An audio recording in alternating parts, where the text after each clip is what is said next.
We got independent pro wrestler, a good friend of mine, Bull Dredd, on the line. How's it going today, Bull? Hey, what's going on, guys? I'm doing great. How are you? Doing good, doing good. And, of course, I think the last time I talked to you, and we were talking a little bit before the show went live, we did an interview about 2.5 years ago, and I think the last time I saw you was at a Northeast Wrestling show in, June of 2012, with the exception of a couple weeks ago. But I hadn't seen you for about 2 years or so, and then I caught up with you a couple weeks ago at the show in Bethany, and you were telling me how a lot has changed and whatnot. So, of course, I just want to get the inside scoop. What's been going on since I last saw you 2 years ago? Well, you went away to college. And, you got that right. That's why we're doing the show right now. Listen, I didn't forget about you. I'm wearing the shirt right now, Bull. I'm wearing the shirt right now. Are you? I am. RJ can vouch for me. He is. Yeah, it's funny. One of my friends, Fogman, had sent me a picture, and he was at a show in Mass. Yeah. And somebody wearing the Dredd shirt, and I couldn't tell who it was. The picture wasn't that great. But then I was like, the only person that I would know that had a shirt, you look like one of my friends. But I knew it was you. Until a little later, I knew it was you. But a lot's changed, and it's going to be 3 years. Yeah. what do you want to know? Like, what's changed in the independence? What's changed in the Bull Dredd, the life of Bull Dredd, the man behind the beast? There's just so much. Well, first of all, I just want to get the inside scoop on this. Like I said, the last time I saw you was in June of 2012, with the exception of a couple weeks ago. I think that was the last Northeast Wrestling show that I've been to, so I've been kind of out of the loop on all the storylines and the feuds and everything that's been going on and whatnot. But I was at the show a couple weeks ago in Bethany. Great show. You were involved in an 8-man tag team match. One of the people that you were gunning for, and both of you guys got counted out, I think, in the first round or so of the 8-man elimination tag team match. You against Vladimir Joseph. So the first thing I want to ask you, what's the beef between you and Joseph? Because I know you guys are going to be facing each other this upcoming Saturday at New England Championship, or at Northeast Wrestling in Bethany. It is, isn't it? Yeah. Obviously, Vladimir Joseph is one of the biggest stars and the biggest guys, in all of New England. He's another beast, in New England. And my first encounter with him was about 2 years ago. I was the special opponent against Vlad, because I took the place of Just Incredible because he couldn't make the show. Yeah. And what a perfect fit is that you got these two behemoths in the ring. And, he got the best of me. I mean, he took the easy way out. And, and he cheated. He pulled something out of his trunks and he whacked me with it, Mm-hmm. But I respect him for that, because I would have done the same thing. Mm-hmm. I faced him again the second time. Yes, he beat me fair and square. I'm not bitching about it. But, it's just like, when you have an itch. Like when you have an itch and you just keep scratching it and scratching it until it goes away. Yep. But Vladimir Joseph, to me, is like an itch that doesn't go away until you scratch the hell out of it, until you're rid of it. I want to take claim and regain my title as the biggest beast in Connecticut. I'm the OGB. I'm the original beast of Connecticut, and I paved the way for a lot of guys. And I'm going to reclaim my throne. And it's a match that I don't have to win. It's a match that I will not lose. He's entering my world as a no DQ match, and is he willing to putting it on the line? Because I am. Now, you were talking to me a little earlier today, and I went on the Northeast Wrestling website, and yes, like you just said, you guys are going to be facing off in a no disqualification match this Saturday night, Bethany Town Hall, Bethany, Connecticut, 7 p.m. bell time for anyone interested in checking it out. But you were telling me a little earlier today that you're going to be competing in a ladder match. Is that you, or something else in the show? No, I recently competed in my first ever ladder match. Oh, okay. Oh, talk a little bit about that. I want to hear about that. Yeah, it was in Waterbury at Crosby High School, and it was the biggest show by far in Waterbury and in Connecticut. Yep. Obviously besides World Wrestling Entertainment. But yeah, of course. Northeast. Whenever Northeast Wrestling comes to Connecticut, it's the grand stage. Absolutely. Especially WrestleFest. Yep. And in Waterbury, Crosby High School, it was well over 2,000 people. Wow. And I had my first ever ladder match, and it was me versus Caleb Conley versus Lucas Sharp. Mr. 205. Versus Mr. Mike. Yeah, 203, right? Mikey, Yep, Mikey Webb, Brian Anthony, and obviously myself. Yeah. And first time in my career where I got a chant, "This is awesome." The crowd was about to erupt because they wanted to see a new champion, and I had my fingertips on the belt. Yeah. And Brian Anthony, he's Northeast champion for a reason, and I was fingertip away from becoming the new NEW champion.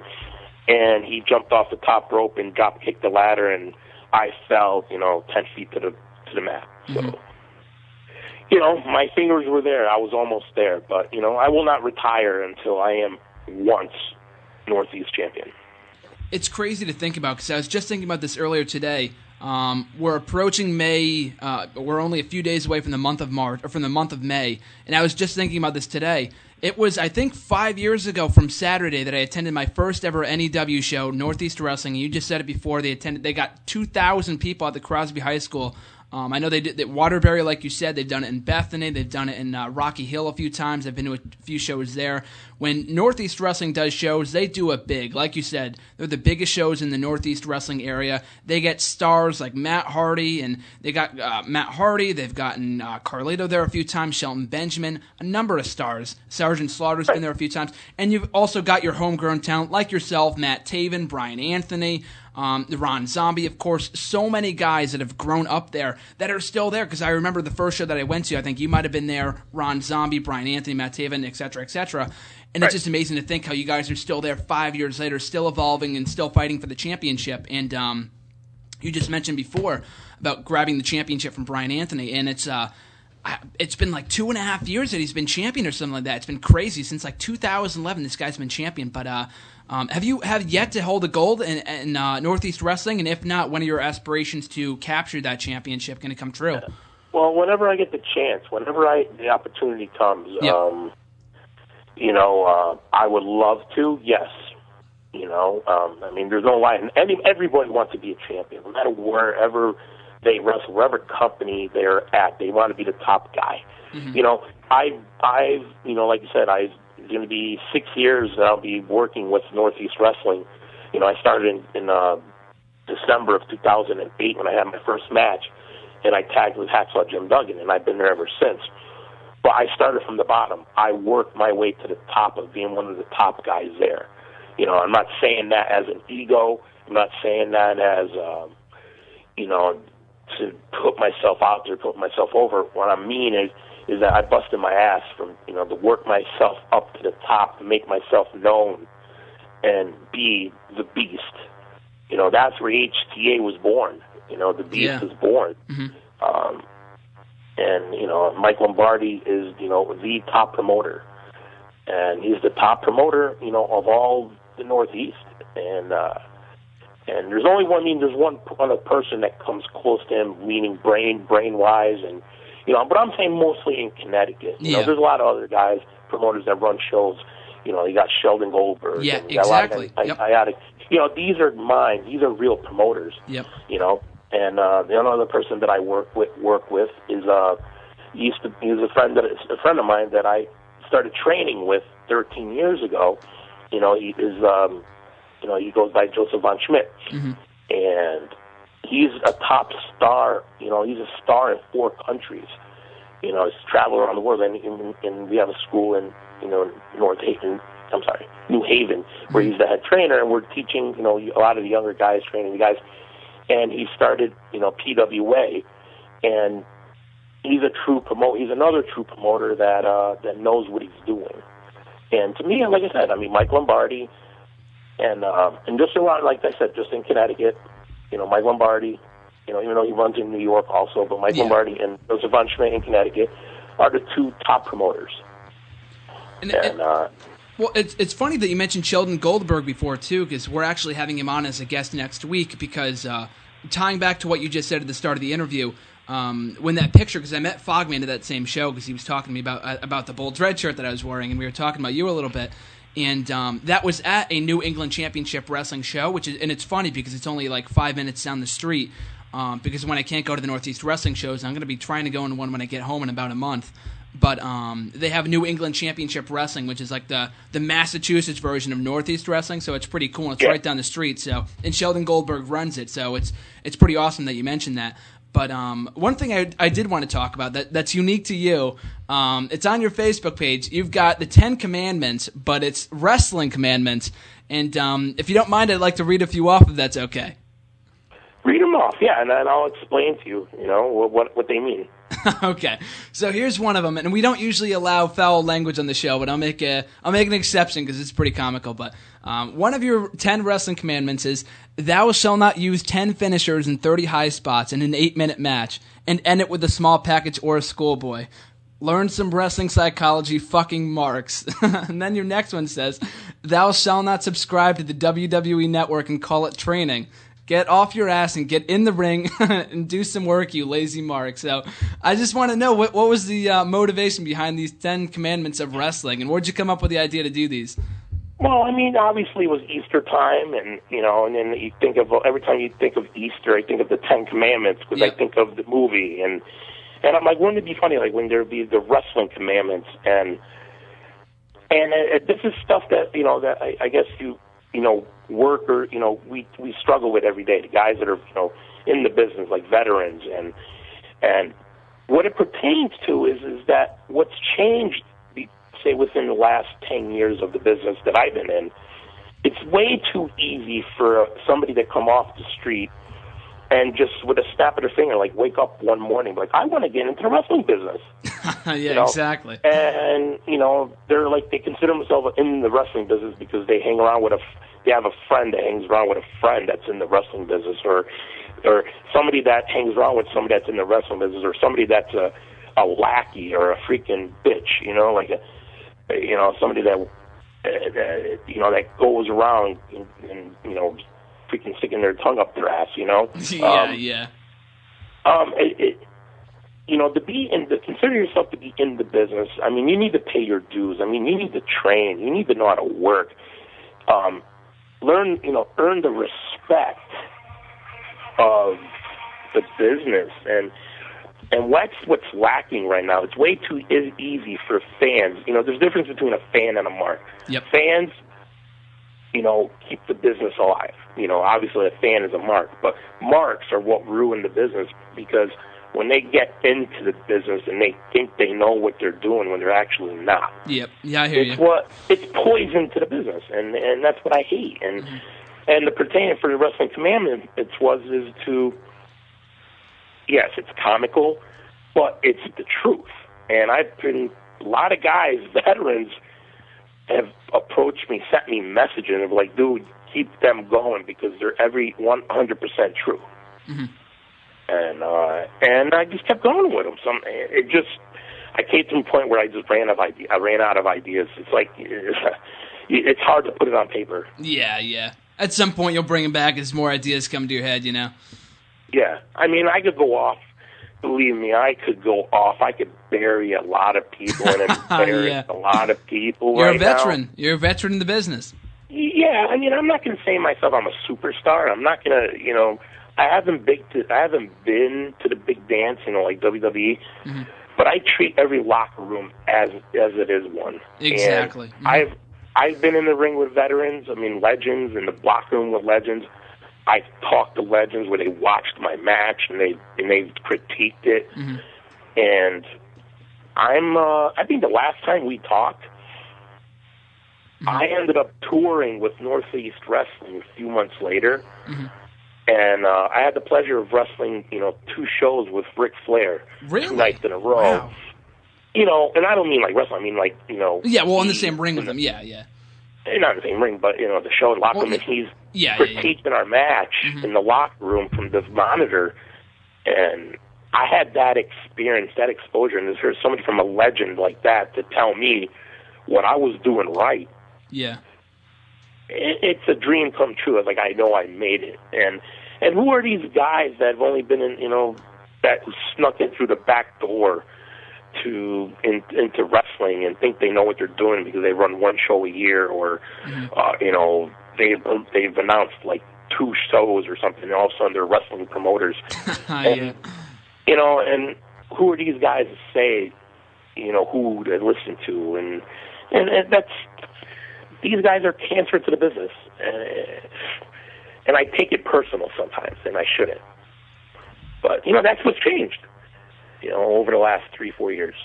Well, kind of tying back into what you just said, too, what do you think about the current state of the indie scene? I mean, really, how much has it changed in the last 2.5 years? And do you really think people are... No, go ahead. I'll be totally honest. Like I said, I'm not going to be unprofessional, and I'm not going to stoop to a lot of guys' levels, because it's unprofessional of them, doing what they do. And if they're listening, I'll tell them straight out, Yep. Just being honest. Facebook is the problem, is because it's allowed people that have, everybody's allowed their opinion. Yep. Obviously, everybody has a mind of their own. Mm-hmm. But people shouldn't be stating opinions if they're not able to back it up. Especially like, guys, people that have not done anything in the business. Yeah. The critique and, tell people what show to go to and this, that, whatever. But right now in the indie scene is every fan's wet dream. Mm-hmm. It's like, I don't want to take that away from them, because it's keeping indie wrestling alive. Yeah. But I could very easily bury the marks, the guys that have done nothing in this business. Like I said, that are cancer, that have done nothing. I could very easily just bury them. But I'm not gonna. Like I said, I'm not gonna be unprofessional and do that. But I just think the indie scene is getting worse, and the only people that are pretty much keeping it old school and alive is, Northeast Wrestling and PWA. Mm-hmm. So what that? I think. No, go ahead. No. What was that? I'm sorry. No. I was just going to ask you another question, but if you wanted to continue off that. Well, dude, I could go on all night. People. See, I don't know if you have paid attention to Facebook for a while, but I started doing like video diaries. Yep. And it's just me expressing my feelings, and it's the man behind the beast, mm-hmm. But it's the truth. And people don't know my history or know who I am. My parents came to this country with nothing. I mean, they came from Italy to America without a pot to piss in. And what they did is build a life for me, my brother, and my sister, and a life for them. And, even though growing up I didn't have everything I wanted, but I had everything we needed. And what I did was I brought all that culture and everything, all that, my culture and my upbringing, respect, hard work, and I brought it to the wrestling business. And that's how, what I put into it. It was the way I was raised. And that's why I'm not going to say I became successful. I worked hard to build up to who I am today. Mm-hmm. And I did it by respect and hard work. And that's what's missing right now in the indies. Believe me, I'm not saying everybody's like that. It's the lack of respect, honestly, is what's missing. And like I said, Facebook has ruined it because it allows people to take jabs when they shouldn't be speaking. Mm-hmm. Facebook has allowed people to state their opinions when their opinions they should keep to themselves. And technology, sometimes it can help you, but the internet and everything can bury somebody. It can make somebody's career, and it can ruin it. Exactly. And tying kind of back into what you said before, you said you're still aspiring to become the NEW champion. So let's hope that happens in the very near future if you take on Brian Anthony and get your shot at the prestigious prize. But aside from that, though, what does the future hold for the Beast himself, Bull Dredd, going forward? What other career aspirations, goals do you have? Well, my goal obviously is, yes, I'm going to be hitting 39 in a few months, and I mean, I'm not as agile as I used to be, but I'm still the beast. I mean, I'm still here. I'm not going anywhere anytime soon. My aspirations is, yes, I would like to be champion one more time, of course. If it happens, you know, it's not the end of the world. But right now I'm at a different stage in my life where I'm giving back to the students now. I'm giving back to the guys that are coming in, you know, wanting to learn. And people ask me all the time for advice, and I give it to them. And I'm honest. You know, I don't expect people to take the same path as I did. What I expect people to do is work as hard as I did. And, you know, and that's what I love. I mean, I love to be somebody's inspiration. And just that's passing along your knowledge, exactly. Yeah, I mean, you know, we're nobody in this world is better. In this world we're all equal. Nobody's better than another. And I kind of look at wrestling the same way. Yeah, some people draw more money than the others. You know, this guy's the one's going to put asses in seats. But you know, as individuals, we're all doing this as one. It's a big brotherhood. Exactly. Nobody's better than anybody else, and I think that somebody thinks they're better than somebody else is the day they should be walking out of this business. Exactly. Couldn't have said it better myself. So, like we were saying before, you're facing Vladimir Joseph this Saturday night, Northeast Wrestling, Saturday, May 3rd, 7 p.m. bell time, Bethany Town Hall. It's going to be a great show. So anyone that's in the area, Beverly and Connecticut, wherever else, if you're across the country, drive to this destination. It's going to be a kick-ass matchup, a ruthless rivalry reaching its head between Bull Dredd and Vladimir Joseph. So it's going to be a great matchup, no disqualification. No, I was just going to say, go right ahead. You've got the mic, No, I was going to say, before you go, you know, yes, I got Northeast Wrestling coming up. We got, you know, June. Well, actually, I got PWA also. It's the promotion run by, you know, Joseph Frenchman, the school that we train at. That's at Hamden, May 31st, the Balcony Banquet Facility. The last show there, which was 3 weeks ago, actually, or 2 weeks ago, I'm sorry. Yeah. Play, you know, stand-up crowd, and you know, the feeling there was like bringing back the days of ACW where I first started, you know, 12 years ago. And then, you know, Northeast back is going to be in New York June 6th, and AW returns to Ansonia in June 7th. Yeah, that's a show I want to go to. You know, with Scott Hall and Matt Hardy. Or Scott Hall and Matt Hardy, I'm sorry. You got it, yep. I'm looking forward to it. It's going to be awesome. Yeah. I'm going to be home for that show. I'm still working, you know, I'm still getting my shows, still doing stuff and staying busy. The Beast ain't going anywhere. I'm the original Beast of Connecticut. I laid the groundwork for a lot of guys, and I think people don't realize that. There you go. Got to get your respect due at some point. Here's hoping you get a title shot in the very near future. So that all being said, Bull, thank you so much for joining us on the show today. Really do appreciate it. Yeah, no problem. Anytime. And, you know, I'm always open. Been great catching up with you, man. Hopefully I see you at an NEW show in the near future. Yeah, you know, just come up to me. I'm not going to shove you off. Sounds good, brother. Thanks so much for joining us. I'll talk to you soon. All right, thank you. Good night.